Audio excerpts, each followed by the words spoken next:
The sailing raft took 67 days to assemble and build. Captain Smith took earnings he received from an accident that broke his hip to build the raft with his crew and friends. They said, well, I found a bit of piping in a skip one day, and I thought that was attractive. It felt quite strong.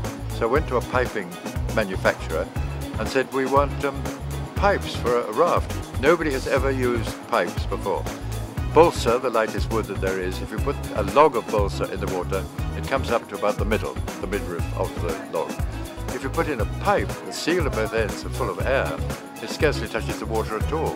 So when in the books here saying you've got to be aware that the bottom is only 15 feet deep, we are taking about 6 inches. That's wonderful. So we got the cross pipes arranged, and then the pipe manufacturers said they were very determined that if there was a reason for failure, it wasn't going to be the pipes. So they made them very strong and much, much bigger. There are 4 big blue pipes, each weigh 1.25 tons each. So we're into a different ball game there with the pipes. And as soon as you've done that, then you've got to have very strong attachments tying together. They're big. You need to have a JCB or something, an excavator to come along and lift them out of the container. You fill up a 40-foot container totally with our stuff to make the raft. But I should like to emphasize that none of us had ever seen a raft before, none of us had been on a raft, none of us really knew anything about a raft, and so we scratch crew, including the 4 here, and then other friends who came out and wanted a holiday building a raft. You know, there are this sort of people around. And we put it together. So this is a maiden voyage. We didn't even like the Titanic, for example, which did at least go around the island for 10 days, piloted, I may say, by Captain Smith. At least they had those 10 days before they set off on their maiden voyage.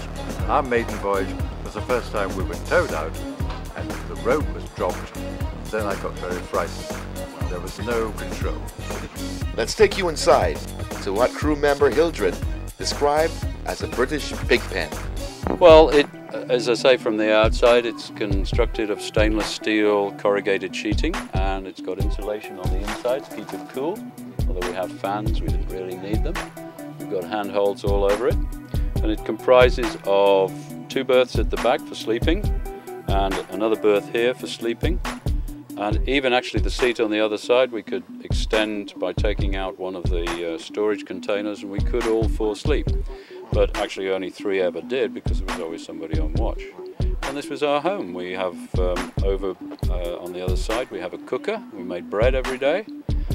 We have a little washing area for pots and pans, and we also have a navigation area behind you.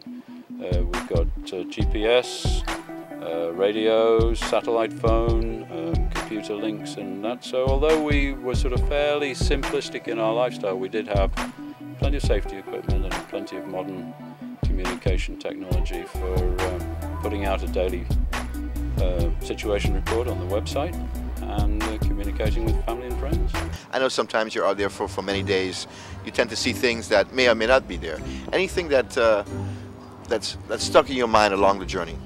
Well, we love the animals, of course. If you're at night and a whale surfaces near you and blows its lungful of air out, it's a tremendous noise. B, you don't know where on earth it is, and secondly, it's very magical. Nights, we always rather regret when you have to leave your bed and get up to go out at night. But as soon as you went out at night, you realize that actually night is in many ways a better time than day. But once when I was in the cabin with its little narrow door, and I was lying on my bunk, then a flying fish had the impertinence to jump over our net, come across about 15 feet of decking, come through that narrow door, and land in my middle. Actually, that flying fish, I managed to find it. They're very slippery. Managed to find it, and halfway through my sleep, I managed to get it thrown overboard. I felt any fish that had done me that honour deserved to get back in the water. That was very strange. Scariest moment for me was when the rudders broke. After 2 days or 3 days, the rudders broke. And I was on watch at the time, and we were surfing down some fairly big waves, slight, fairly big waves. And for a moment I thought, oh my God, as you would when you lose your rudders. But the interesting thing is that, you know, having done a lot of sailing with a boat where a rudder is essential, we found that the raft didn't need rudders. It actually didn't need a steering oar. We managed with the full guaras, these centre boards that we have, and by trimming the yards and the sheets and everything, to make this boat sail on a track that we wanted within a matter of a few degrees, 5 degrees, 10 degrees, far more accurately than you could steer a conventional yacht without self-steering. What the hell do you do the whole day? Well, you don't prune roses for a start. There seems to be a lot to do on it. Well, first of all, something very elementary like what you have to do every day, that takes longer. Particularly if it's a storm at the time. The first time that I was sitting there, let's face it, and just a wave came and suddenly you're wet from top to bottom with a wave. So that takes time. You don't normally, in a household, you don't normally expect to have the shower turned on when you're sitting there. Lunch took a long time, arranging for lunch. Just the business of night watches. Probably somebody is sleeping during the time because we had to be somebody on deck during the night, and that was 2.5-hour watches, which were magical times. That was nice. What else? Ordinary things. Cleaning your clothes. That took long. Very quick drying. You hang them up on the rail we got around the edge, and just talking. We took time. We hadn't known too much about each other beforehand, so the jokes were reasonably new.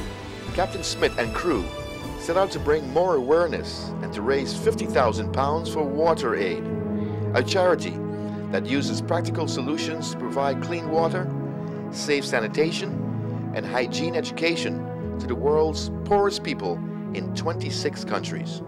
Water isn't just stuff for drinking. It's very much more important, of course, for irrigation, for growing the food that you need. I like their approach to that, and I just liked when you're seeing only water, then you've got to realize that it's actually 1/10 of 1%, which is the water that we use. That's the water that comes of rain on land, not on 78% that falls in the sea, and in the rivers and in the topsoil. That is 0.1% of the available water on the planet. Most of it is salt, an awful lot of it is ice, an awful lot of it is down deep where nobody can get at it, and it's that 1% that isn't shared equally. We hope you enjoy your stay with us. We'll do all that we can for you. Ian, hold the fort. Skipper. Oh, it's all right. I'm not going to fall in the water just yet.